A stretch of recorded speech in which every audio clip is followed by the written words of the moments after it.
My stepson called me a gold-digging leech at his graduation party yesterday, but his father was about to show him exactly whose money paid for his entire education. When I married Robert 5 years ago, his son Tyler was 17 and finishing high school. Robert told me Tyler was protective of his dad's finances since his mother had left them in debt. I understood and tried to give Tyler space to adjust. Robert worked as a regional manager for a hardware store chain. Good, stable job, but nothing fancy. I worked in tech consulting, which Tyler assumed meant answering phones somewhere. He never asked for details and I never corrected him. The comments started immediately. Tyler would visit from college and inspect our house like he was taking inventory. Nice new couch. Dad must be doing well. Expensive-looking kitchen renovation. Hope you're not spending all Dad's savings. Robert would just change the subject. He'd asked me to be patient with Tyler. Said he'd come around eventually. Tyler got worse over time. When we went out to dinner, he'd loudly tell the waiter to give his dad the check because she doesn't contribute anything. When Robert bought me birthday presents, Tyler would calculate their value and text his dad about being careful with money. When we took a vacation to Hawaii, Tyler called it financial irresponsibility and accused me of manipulating his father into wasting money. Last month, Tyler graduated from the state university with a computer science degree. Robert wanted to throw him a big party. I handled all the planning, hired caterers, rented a venue, and invited 70 people. Tyler thanked his father for the expensive party in front of everyone. Didn't acknowledge me at all. During the toasts, Tyler's uncle mentioned how proud Robert must be, paying for college entirely so Tyler graduated debt-free. Tyler raised his glass. To my dad, who sacrificed everything despite having a mooching dependent at home. Several people gasped. Robert stood up. Tyler, apologize to your stepmother immediately. Tyler laughed. Why? Everyone knows she's a gold digger. She probably pushed for this expensive party to make you look good while she does nothing. 4 years of college, rent, food, books, and she just sat at home spending your money. Robert's face was turning red. Tyler, you need to understand something. Tyler kept going. I've watched her leech off you for 5 years. Designer clothes, fancy car, acting like she earned any of it. At least Mom worked part-time. This one just attached herself to your wallet. That's when Robert pulled out his phone. He opened his banking app. Tyler, this is my salary. $58,000 a year. Decent money, but let's look at the expenses for your college. He started scrolling. Tuition, $30,000 per year. Rent, $12,000. Meal plan, $5,000. Books and supplies, $3,000. That's $50,000 a year just for your education. Tyler shifted uncomfortably. So, this is our household income. $420,000 last year. The room went completely silent. Tyler's mouth fell open. What? Your stepmother is the senior director of cloud architecture at her firm. She makes 7 times what I make. She paid for your entire education. Every single penny. Robert kept going. This house we live in, she bought it before we got married. The renovation, her year-end bonus, the Hawaii vacation, she surprised me for our anniversary. My car, she bought it when mine broke down. Tyler was stammering.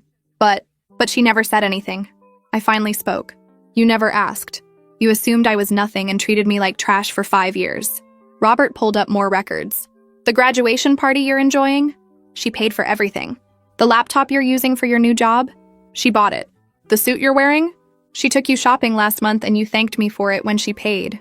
Tyler's girlfriend whispered something and started gathering her things to leave. Robert wasn't finished. You know what I contribute? I buy groceries and pay for my own golf membership. Your stepmother covers literally everything else. She even set up a trust fund for you that you were going to receive at 25. Was going to. Tyler went pale. Was? Robert didn't hesitate. He pulled up another screen on his phone and turned it toward Tyler. The trust fund account showed a balance of $250,000. Tyler's eyes went wide as he stared at the numbers. Robert swiped to another document. The terms were right there in legal language. Full access at age 25.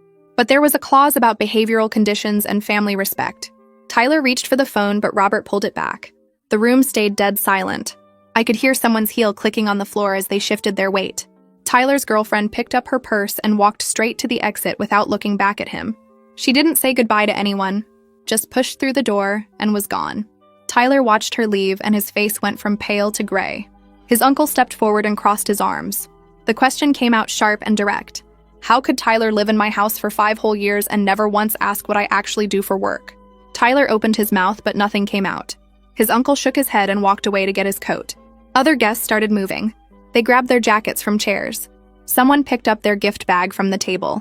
A woman I recognized from Robert's office touched my arm as she passed and whispered that she was sorry. Another guest stopped to shake Robert's hand and congratulated Tyler in this weird, tight voice before rushing out. Within 10 minutes, half the party had cleared out. People were making up excuses about early mornings and long drives. Tyler stood there in the middle of the room watching everyone leave. His hands hung at his sides. He kept looking at the door his girlfriend had gone through.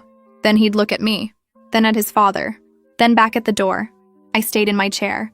The caterers started quietly packing up food in the corner. The venue felt huge and empty, even with 30 people still there. I watched Tyler's world fall apart around him and felt nothing. No satisfaction, no anger. Just this weird blank feeling like I was watching it happen to someone else. Robert's brother came over and pulled up a chair next to me. He spoke quietly so no one else could hear. Said he was sorry for not realizing what Tyler had been saying all these years. He'd heard some comments but thought it was just step-family adjustment stuff. Didn't know it had been going on constantly.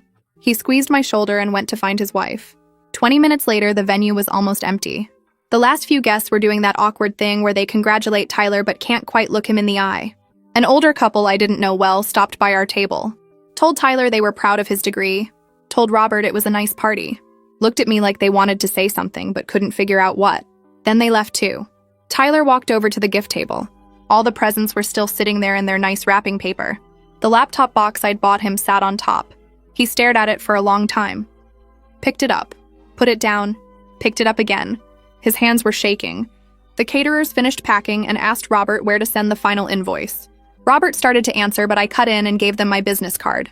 They nodded and left. The venue manager came out and asked if we needed more time. Robert said no. We'd be out in 15 minutes. Tyler tried to walk toward me. I held up my hand. Didn't say anything. Just held it up like a stop sign. He froze. I stood up and walked past him to the exit. Grabbed my coat. Headed for the car. Robert caught up with me in the parking lot. Asked if I wanted him to drive. I said no. Got in my car. He got in the passenger seat. Tyler came out carrying some of the gifts. Loaded them into Robert's car. We all drove home separately, even though we'd come together. At the house, I went straight to our bedroom. Closed the door. Sat on the edge of the bed. Robert came in a few minutes later. He closed the door behind him and just stood there. Then he sat down next to me on the bed. The mattress dipped under his weight. He put his head in his hands. Said he should have shut down Tyler's comments years ago. Should have made him apologize the first time. Should have protected me instead of asking me to be patient. I looked at him. Told him that patience became enabling. His son spent 5 years publicly attacking me while I paid for his entire life. Robert looked crushed, but I was too angry to care right then. Too tired. 5 years of biting my tongue and it all came up at once. I stood up. Told Robert I needed space. Walked down the hall to the guest room. Closed that door too. Through the wall, I could hear Tyler and Robert in the kitchen. Their voices were raised. Couldn't make out words, but the tone was clear. Tyler sounded desperate. Robert sounded angry. It went on past midnight. My phone kept buzzing. Text after text. Some from people at the party saying they were sorry for not speaking up. Others asking if I was okay. One from Robert's coworker saying she always knew I was impressive. I turned the phone face down and tried to sleep. Didn't work. Just lay there staring at the ceiling, listening to the argument in the kitchen finally die down around 1 in the morning. The next morning I left for work before 6. Didn't want to see either of them. Didn't want to talk. Just needed to be somewhere normal. Somewhere people knew what I did and respected it. My office building felt like safety. Swiped my badge. Took the elevator to the 14th floor. Made coffee in the break room. Georgia came in around 7:30. Took one look at my face and asked what happened. I told her everything. The party, the toast, Tyler's comments, Robert's revelation, the trust fund, all of it. Georgia's face went from concerned to furious in about 30 seconds. She asked why I tolerated it for so long. That was the question I'd been asking myself all night. Couldn't come up with a good answer. Georgia sat down across from me, started pointing things out, said I'd been hiding my own success to make Robert's son comfortable, shrinking myself to fit his narrative. She was right. I'd stopped mentioning promotions at home, played down my work. Let Tyler's story go unchallenged because Robert asked me to be patient. Georgia asked if I realized I'd been part of my own problem. That hit hard. I had been. I'd let it happen. Made myself smaller and smaller while Tyler got louder and meaner. I worked through the whole day barely seeing my computer screen. Left at 5, drove home, walked in the front door. Tyler was sitting in the living room. He looked terrible. Eyes red and puffy. Hadn't shaved. Same clothes from yesterday. He stood up when he saw me, started with the apology. I cut him off, told him I didn't want to hear sorry right now. Robert appeared from the kitchen, suggested we all needed time before having this conversation. Tyler ignored him, started talking fast, said his mother always told him Robert's money problems were because he was too generous, too soft, let people take advantage. So Tyler thought he was protecting his dad. I stared at him, pointed out that he was 22 years old, just spent 4 years in college where they supposedly teach critical thinking. His excuse about protecting Robert fell apart when I asked why protection required calling me names at every opportunity, why it meant calculating the cost of my birthday presents, why it meant treating me like garbage in restaurants. Tyler's mouth opened and closed. No answer came out.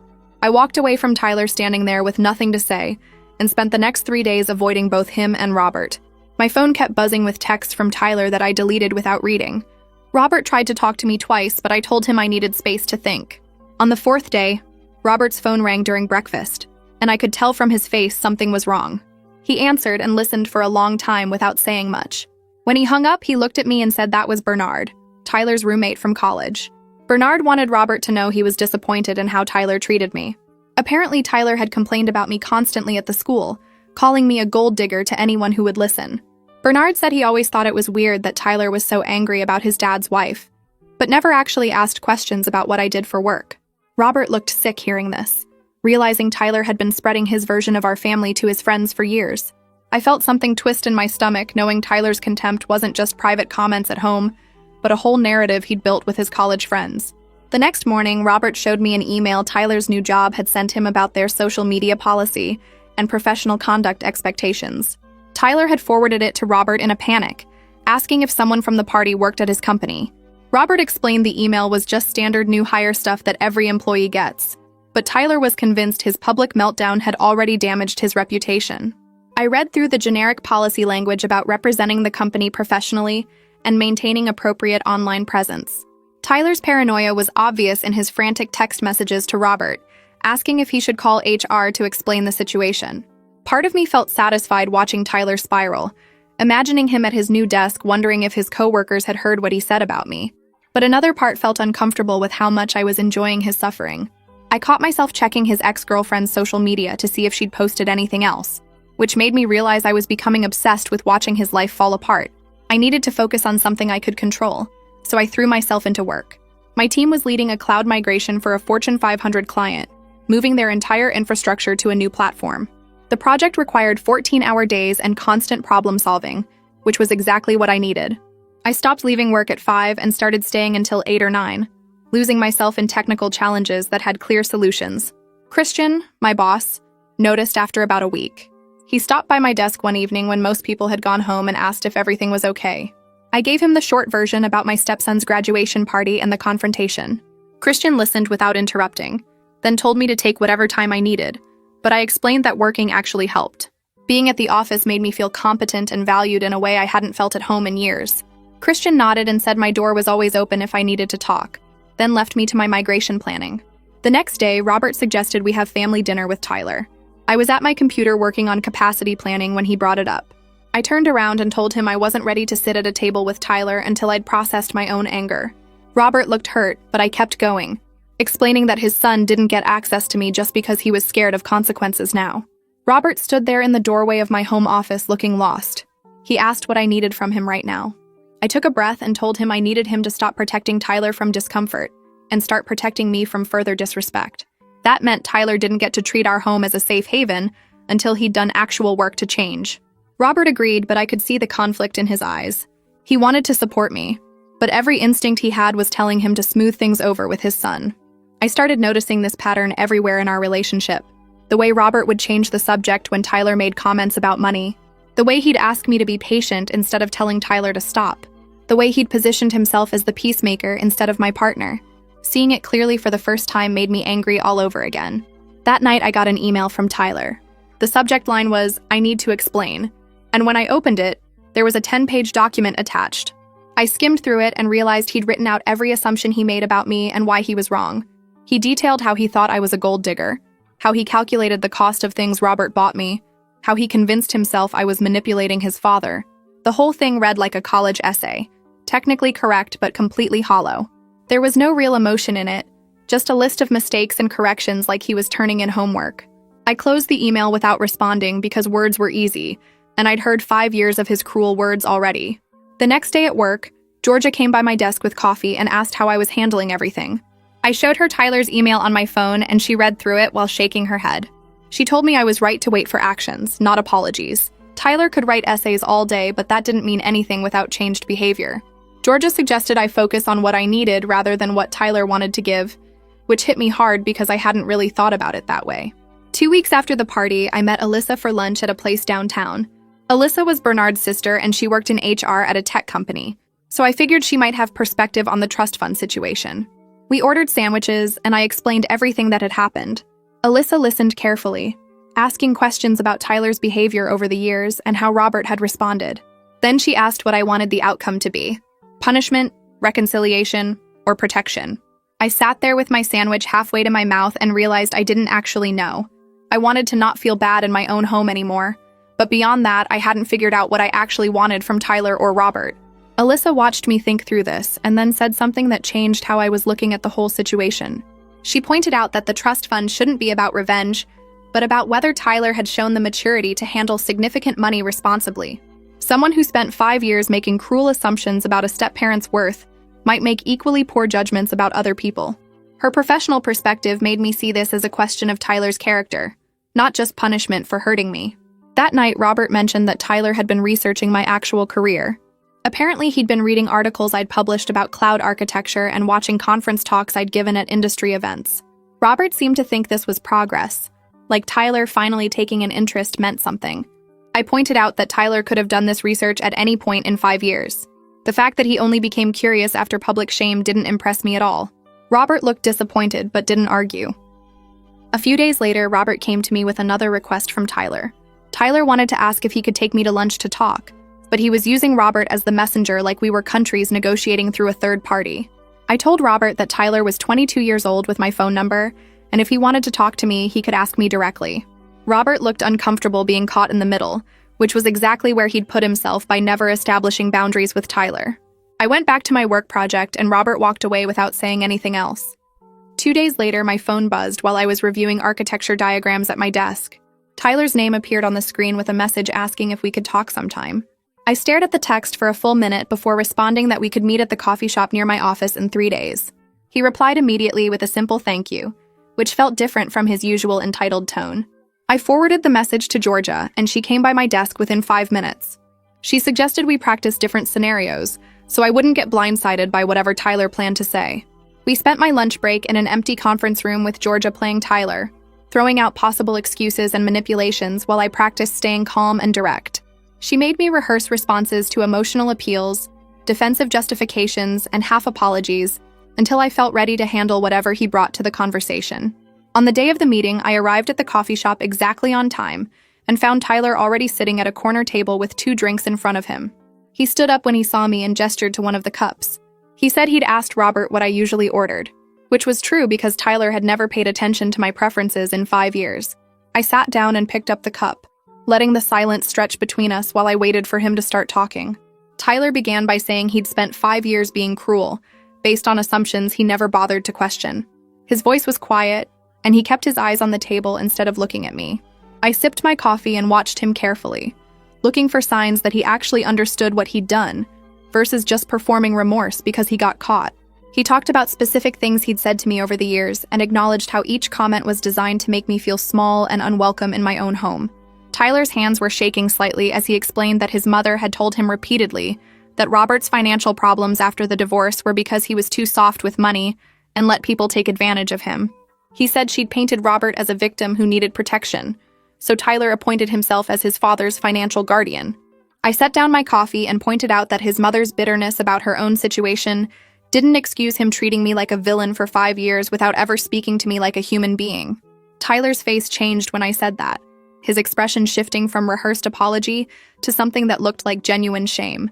He sat back in his chair and was quiet for a long moment, seeming to see his behavior from outside himself for the first time. His shoulders slumped and he nodded slowly, acknowledging that he'd been cruel by choice, not because he was protecting anyone.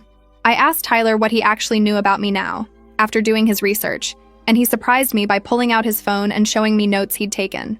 He talked about specific projects I'd led, including the healthcare system migration that had been featured in industry publications. He mentioned innovations I'd contributed to cloud security protocols and how my work had influenced practices at other companies. Then he admitted that he'd assumed tech consulting meant low-level support work because he never imagined a woman in Robert's life could be a senior executive. He said the assumption was sexist, and he'd never questioned it because it fit the narrative he wanted to believe. His honest acknowledgement of his own prejudices meant more than his earlier apologies, because it showed he understood the deeper problem wasn't just rudeness, but the sexist assumptions driving his behavior. Tyler asked what he could do to make this right, and I told him the truth, that I didn't know if he could, and I wasn't sure I wanted to invest energy in helping him figure it out.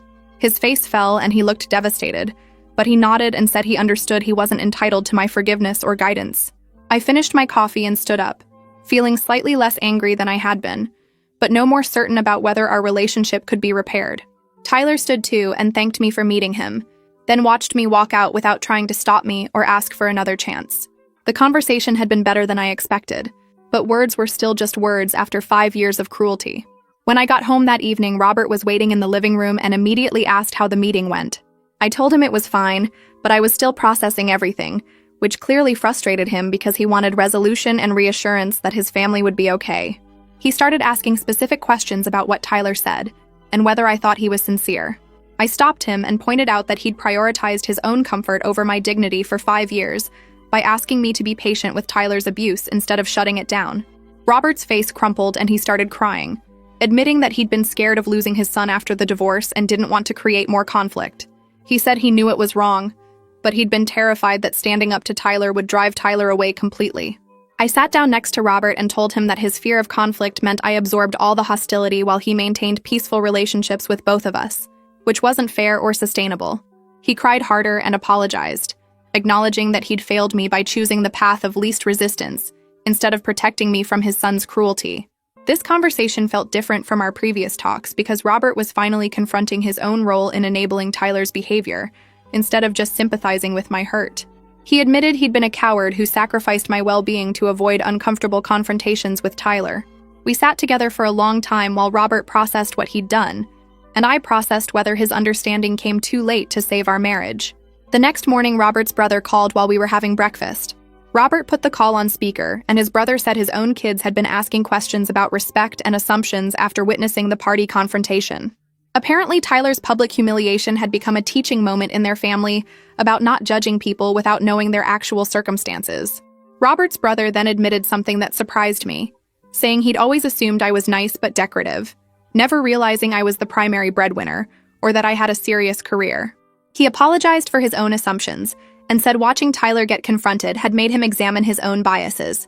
The conversation was awkward, but I appreciated his honesty about how he'd seen me all these years. 3 weeks later, I flew to Seattle for a major industry conference where I was speaking on a panel about women in tech leadership. Sitting on that stage with 4 other senior women in the field reminded me of my identity outside this family drama. We discussed challenges, strategies, and the importance of visibility in male-dominated spaces. After the panel, several attendees came up to talk to me, and multiple people mentioned reading my published work on cloud architecture. One woman in her 30s thanked me specifically for being visible in the field because it helped her believe she could reach senior leadership too. The experience reminded me how much I'd been defining myself by Tyler's contempt instead of my actual accomplishments. I'd let his narrow view of me shrink my sense of my own worth and achievements. When I returned from Seattle 2 days later, I found a card on the kitchen counter with my name written on the envelope in handwriting I didn't recognize at first. Inside was a note from Tyler thanking me specifically for funding his education and acknowledging that he'd never once expressed gratitude to me directly in 5 years. The note was longer than I expected, detailing the costs I'd covered and what those expenses had meant for his ability to graduate debt-free. Attached to the card was a check for $5,000 with a message saying he knew it was a tiny fraction of what I'd spent, but he wanted to start paying me back from his new job salary. The gesture surprised me because it cost him something real and tangible, rather than just being empty words. I set the card on the counter and stared at it for a while, trying to figure out what I felt about Tyler's attempt to make material amends for years of emotional cruelty. I didn't respond to the check or card for 2 days, letting them sit on the counter while I figured out what they meant to me. Robert noticed but didn't push. which I appreciated because I needed space to sort through my own feelings without his input. On the third day, I deposited the check and texted Tyler a simple thank you, nothing more. The gesture had been real and cost him something, but I wasn't ready to pretend $5,000 erased 5 years of cruelty. Robert came home from work that evening and found me staring at my laptop in the kitchen. Not really working, but not really doing anything else either. He sat down across from me and started talking about Tyler, telling me his son had been asking questions about us lately. Tyler wanted to know how we met, what our first date was like, why I agreed to marry Robert when I made so much more money than him. Robert's voice got quiet when he told me what he'd said to Tyler, that I loved him and money had never been the basis of our relationship. I felt something shift in my chest hearing Robert defend what we had to his son, but the feeling came with anger attached to it. I closed my laptop and looked at Robert directly, asking him why it took 5 years and a public explosion for him to say these things to Tyler. Robert's face fell and he admitted he didn't have a good answer, just that he'd been hoping Tyler would figure it out on his own eventually. The excuse felt weak and we both knew it, but at least Robert wasn't trying to justify his failure anymore. He reached across the table for my hand and I let him take it, not pulling away but not squeezing back either. 3 days later, I met Georgia and her wife at their favorite restaurant downtown, grateful for an evening away from the heaviness that had settled over my house. We ordered wine and appetizers, falling into easy conversation about work projects and weekend plans before Georgia's wife asked the question I'd been avoiding. She wanted to know if I was thinking about leaving Robert over everything that had happened with Tyler. The question hit me sideways because I hadn't let myself frame it that clearly. But sitting there with my wine glass halfway to my mouth, I realized that's exactly what I'd been doing. I'd been running calculations in my head for weeks, weighing whether Robert's love justified 5 years of watching his son treat me like garbage while Robert asked me to be patient. Georgia watched my face and said gently that I seemed to be waiting for Robert to prove something, and I needed to figure out what that proof actually looked like. Her wife added that no amount of apologizing would matter if I'd already decided the relationship was broken beyond repair, which made me set down my wine glass with shaking hands. I told them I didn't know if I'd made that decision yet, but I was tired of feeling like a guest in my own marriage, always accommodating Robert's son and Robert's guilt and Robert's need for family peace. Georgia reached across the table and squeezed my hand, telling me that whatever I decided, she'd support me completely. We finished dinner talking about lighter things, but the question stayed with me through the drive home, sitting in my passenger seat like an uninvited companion. I found Robert in the living room watching television when I got back, and instead of going upstairs like I'd planned, I sat down next to him and turned off the TV. Robert looked startled but didn't protest, just waited for me to speak while his hands twisted together in his lap. I told him I'd been questioning our marriage because his failure to protect me from Tyler had made me feel like a second-class member of my own household, and I wasn't sure I could get past that feeling. Robert's face went pale and his eyes filled with tears, but he didn't interrupt or try to explain away what I was saying. He asked what he could do now to show me I was his priority, his voice breaking on the last word. I told him I needed to see steady action over time, not big gestures or dramatic promises, just him maintaining boundaries with Tyler even when it was hard and uncomfortable.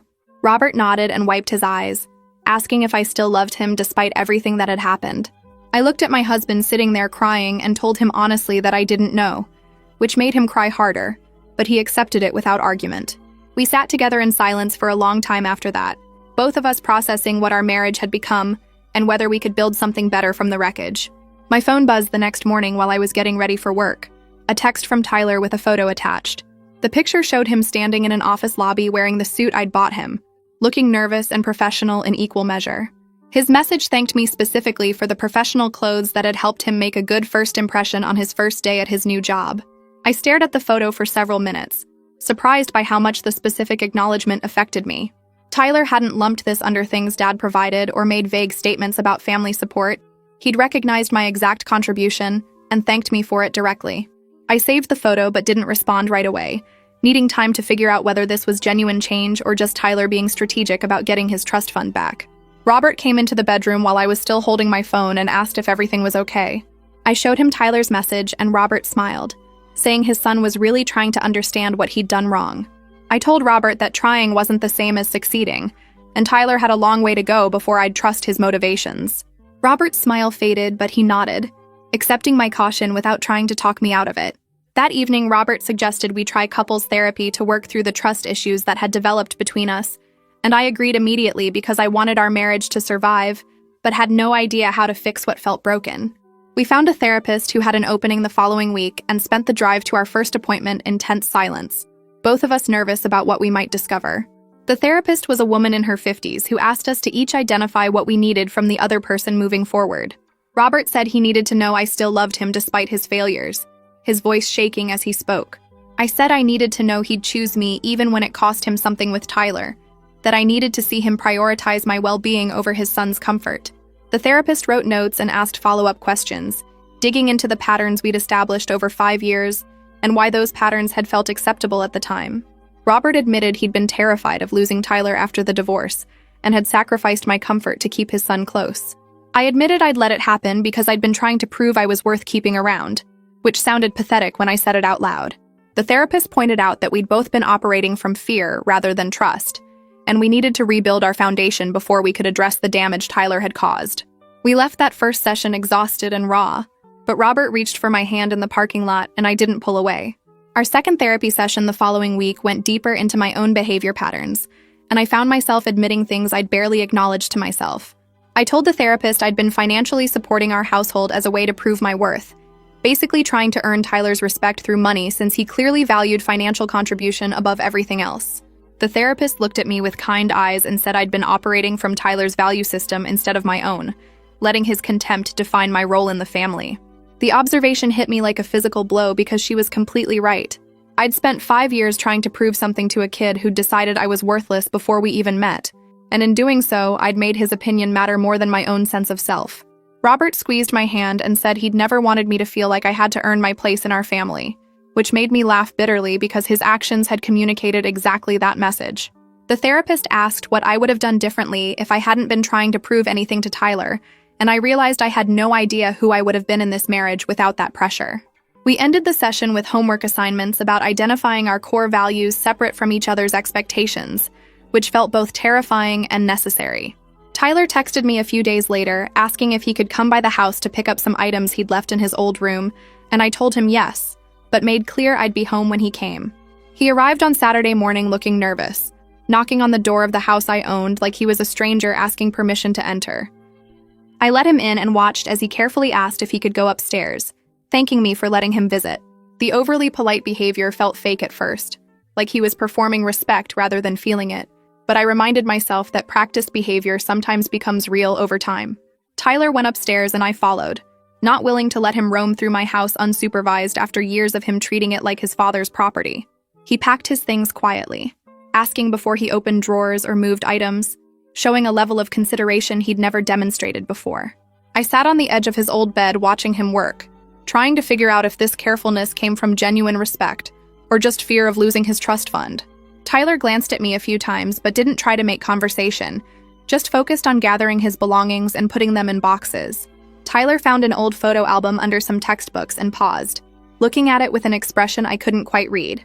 He asked if he could look through it and I said yes, curious about what memories he was chasing. Tyler sat down on the floor and opened the album, and I moved to sit next to him as he started pointing out pictures of his mother. He talked about how angry she'd been after the divorce, how that anger had colored everything about his childhood and shaped how he viewed his father's relationships.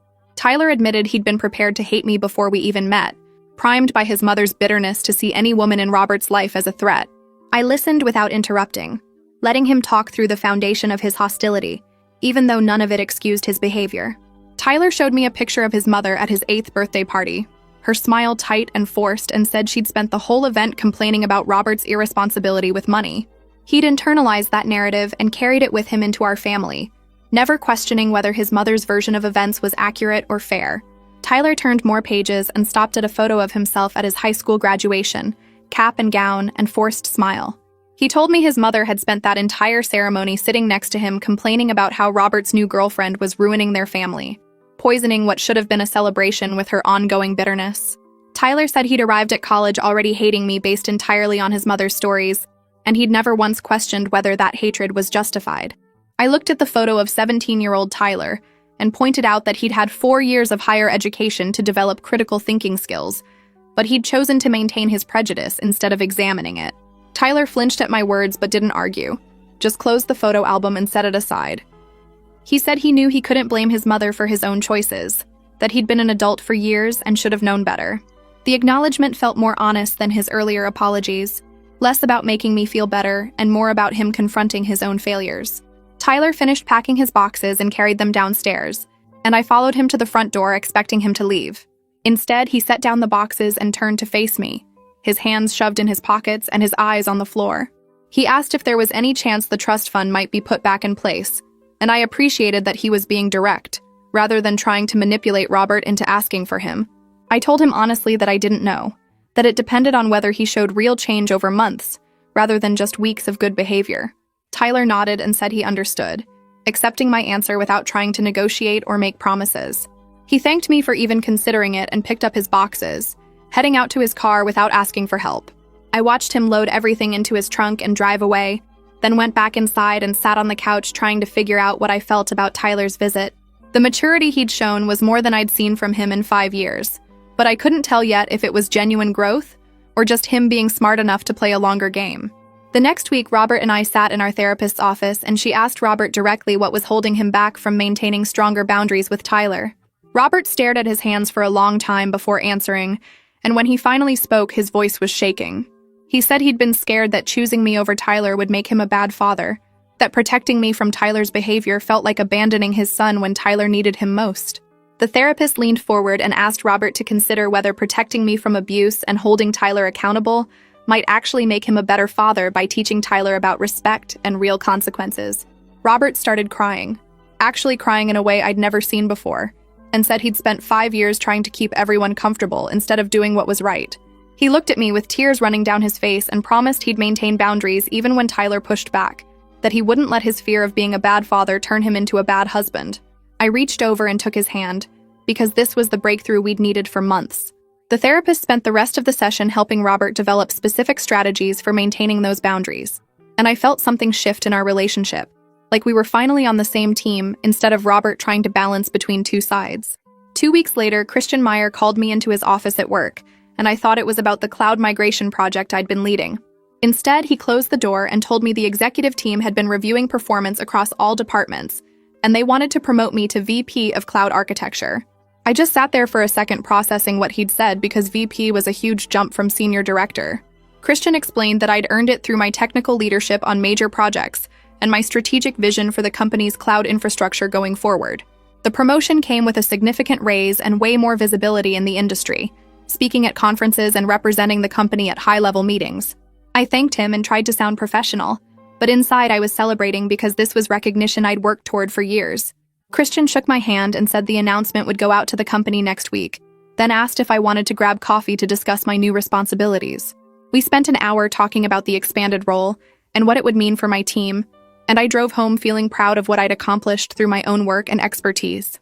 When I told Robert about the promotion that evening, he was genuinely proud and suggested we go out to celebrate with a nice dinner.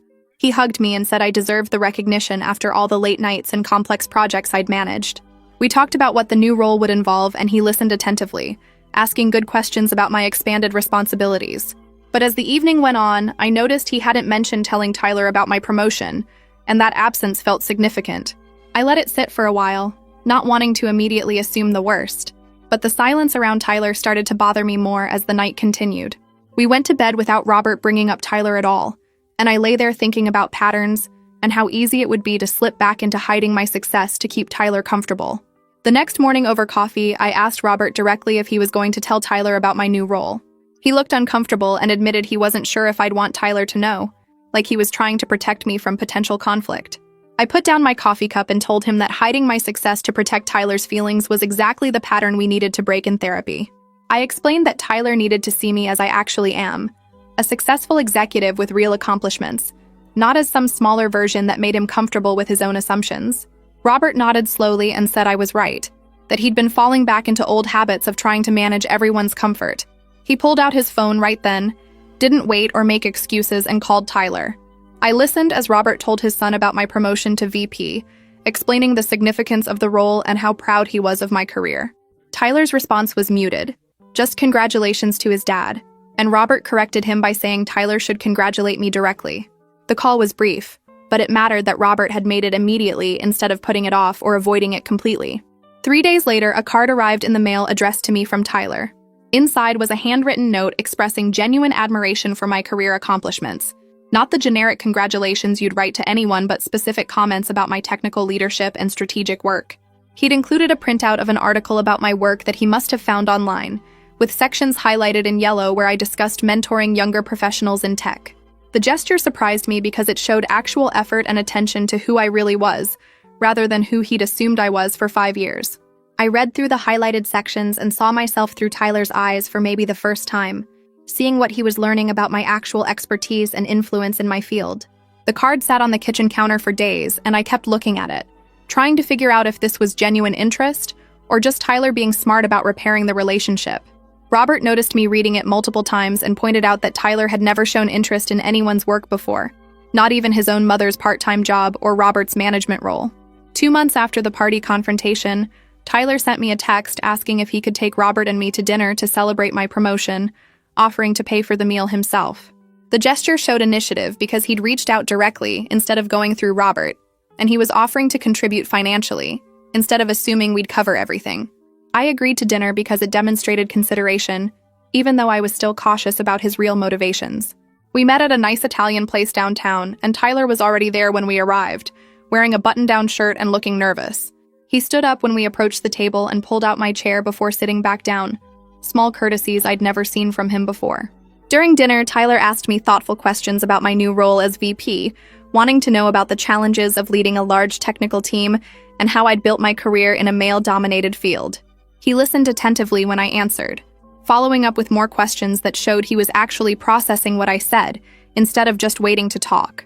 Robert watched our interaction with visible relief, probably grateful that his son was finally treating me like a person whose work mattered. Tyler told stories about his own new job and the learning curve he was experiencing, framing himself as someone still figuring things out, rather than pretending to know everything. Halfway through dinner, Tyler mentioned that his coworkers had been discussing imposter syndrome at lunch that week, the feeling that you don't really deserve your position, and someone will figure out you're a fraud. He admitted he'd been experiencing it constantly at his new job, worried that he wasn't actually good enough, and had only been hired because his degree looked good on paper. Then he paused and made a connection I wasn't expecting. Tyler said he realized he'd been projecting that same assumption onto me, deciding I didn't deserve my success because he couldn't imagine earning it himself. The self-awareness in his observation surprised me, because it wasn't just another apology, but actual insight into his own psychology. He explained that assuming I was a gold digger had been easier than confronting his own insecurities about worth and achievement, that tearing me down had made him feel more secure in his own position. I sat there processing this connection between his imposter syndrome and his treatment of me, recognizing that it felt like genuine understanding, rather than something practiced or calculated. Robert reached under the table and squeezed my hand, probably thinking the same thing I was about whether Tyler had finally done real internal work. After dinner, Tyler asked if he could start visiting for family dinners once a week, acknowledging that he needed to rebuild our relationship through consistent presence rather than isolated gestures. I appreciated that he was framing it as his responsibility to show up regularly, instead of expecting us to welcome him back immediately. I told him we could try weekly dinners with the clear understanding that any disrespectful behavior would end the arrangement immediately. No second chances or working through it in the moment. Tyler accepted these terms without trying to negotiate or push back, just nodded and said he understood he was earning back trust, rather than demanding it as his right. We set up Thursday evenings as the regular time, and Tyler promised to let us know in advance if he couldn't make it, treating the commitment like something important rather than casual family obligation. Robert looked happier than I'd seen him in months, probably relieved that his son and wife might actually build a real relationship, instead of the hostile standoff we'd maintained for years.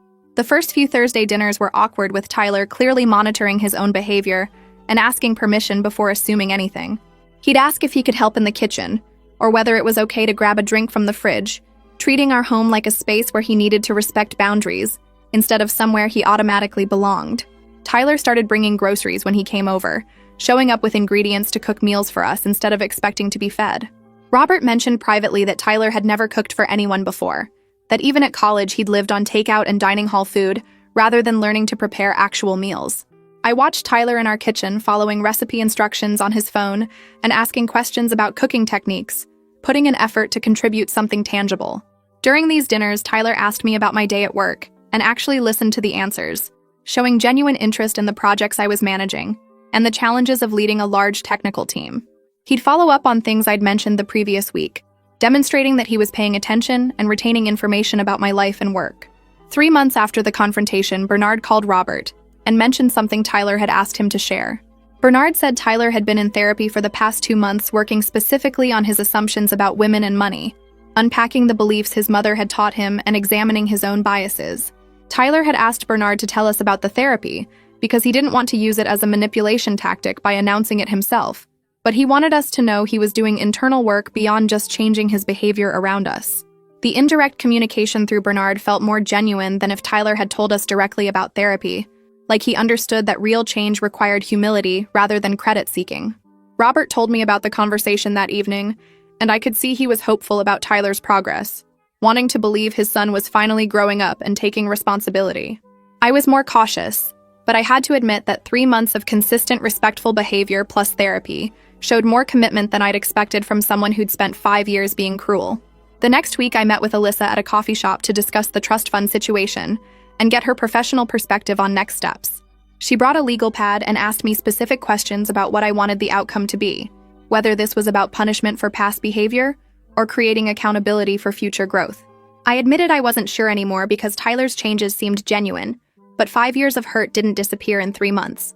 Alyssa suggested that the trust fund shouldn't be about revenge, but about whether Tyler had demonstrated the maturity to handle significant money responsibly, pointing out that someone who'd made cruel assumptions about a step-parent's worth might make equally poor judgments about other people and situations. She helped me draft conditions for potential reinstatement that focused on demonstrated values rather than just punishing Tyler for being a jerk. The conditions included sustained respectful behavior toward me for 6 months total, continued therapy with proof of attendance, and a written reflection on what he'd learned about assumptions and respect. Alyssa pointed out that these conditions created real accountability, while still allowing space for genuine growth, that they required Tyler to do ongoing work rather than just apologizing and moving on.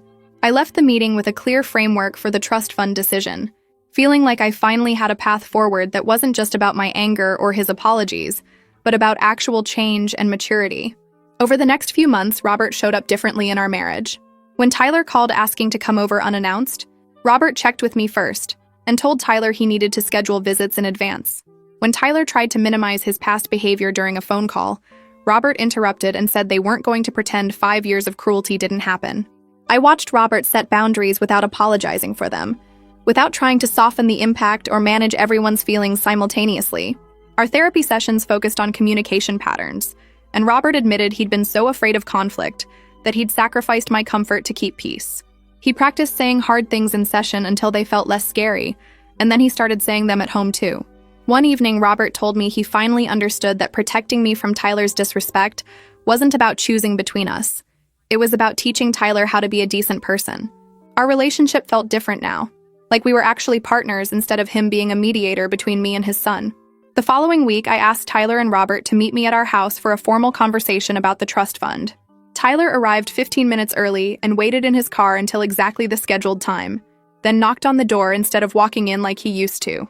I had printed copies of the conditions Alyssa helped me draft, and I laid them on the kitchen table between the 3 of us.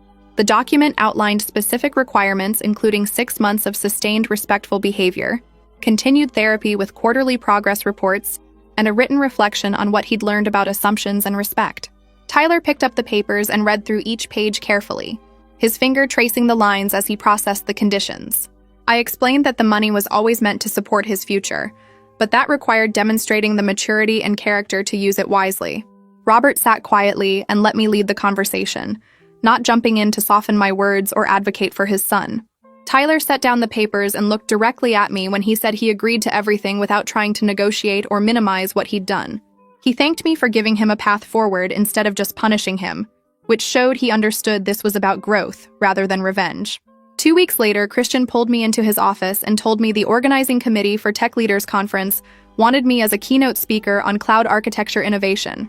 The conference drew hundreds of senior professionals from across the industry, and a keynote slot was a significant professional recognition. I felt proud and excited in a way I hadn't let myself feel in years, not worried about downplaying my success to make anyone comfortable. That evening at dinner, I mentioned the conference invitation, and Tyler immediately asked if he could attend to watch my presentation. His request caught me off guard because it meant taking time off his new job and paying for conference registration. I studied his face for signs of performance or manipulation, but he just looked genuinely interested in seeing me present. I agreed he could come, curious whether his interest was real or just part of his apology campaign. The conference took place at a downtown hotel with multiple tracks and hundreds of attendees wearing badges and carrying program guides. I stood backstage reviewing my slides while the session room filled with senior directors, vice presidents, and chief technology officers from major companies. Tyler sat in the middle section taking notes on his phone like a student, watching me command a room of people whose expertise and influence far exceeded his current level. I talked about leading large-scale migrations, building high-performing teams, and driving innovation in technical architecture. The audience asked complex questions about implementation strategies and organizational change management, and I answered with the authority of someone who'd solved these problems dozens of times. Afterward, people crowded around wanting to discuss potential collaborations and exchange contact information. Tyler waited near the back of the room and didn't try to interrupt or insert himself into my professional conversations. When the networking finally cleared, he approached me and said he had no idea about the scope of my influence in the industry. He looked embarrassed when he admitted that he'd spent 5 years assuming I was nothing, while I was actually someone hundreds of professionals respected and sought advice from. Tyler showed me the notes he'd taken during my keynote, which included questions about technical concepts and observations about my leadership approach. He asked if I would be willing to mentor him occasionally as he navigated his early career, acknowledging that he'd dismissed years of potential guidance by treating me with contempt. The request felt significant because it meant regularly admitting he had something to learn from me. I agreed to monthly coffee meetings where he could ask for professional advice, establishing a new relationship based on mutual respect instead of his assumptions about my worth. 5 months after the graduation party, Tyler completed his therapy requirements and wrote a 10-page reflection on what he'd learned. The document arrived by email with a note saying he wanted me to read it before our next meeting. I opened the attachment and started reading his analysis of how assumptions and sexism had shaped his view of women's success. Tyler detailed specific moments when he'd chosen cruelty over curiosity, like the time he'd calculated the cost of my birthday gift and texted his father instead of considering why the gift made me happy.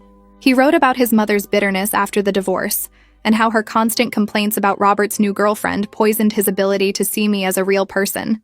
The reflection was honest and uncomfortable, acknowledging that he'd been actively mean rather than just passively dismissive. I read through it twice, moved by his genuine reckoning with his own behavior and the patterns that had enabled it. That evening, Robert and I discussed the trust fund decision in our bedroom while Tyler waited downstairs.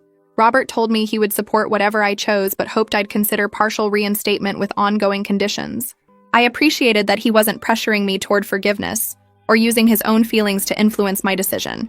We agreed that Tyler had shown sustained change over 5 months through consistent actions rather than just words. The therapy completion and written reflection demonstrated real work on himself, not just surface-level behavioral changes designed to get access to money. Robert said he was proud of Tyler for doing the hard internal work, but he was more proud of me for maintaining boundaries that forced Tyler to actually grow. The next day, I met Tyler at the same coffee shop where we'd talked months earlier. He ordered my drink again and waited nervously while I organized my thoughts. I told him I was reinstating the trust fund with modified conditions. The full amount would vest at 27 instead of 25, with annual check-ins to ensure continued respectful behavior and personal growth. Tyler's eyes filled with tears, and he thanked me not just for the money, but for giving him the chance to prove he was different from the person who'd insulted me at his graduation party.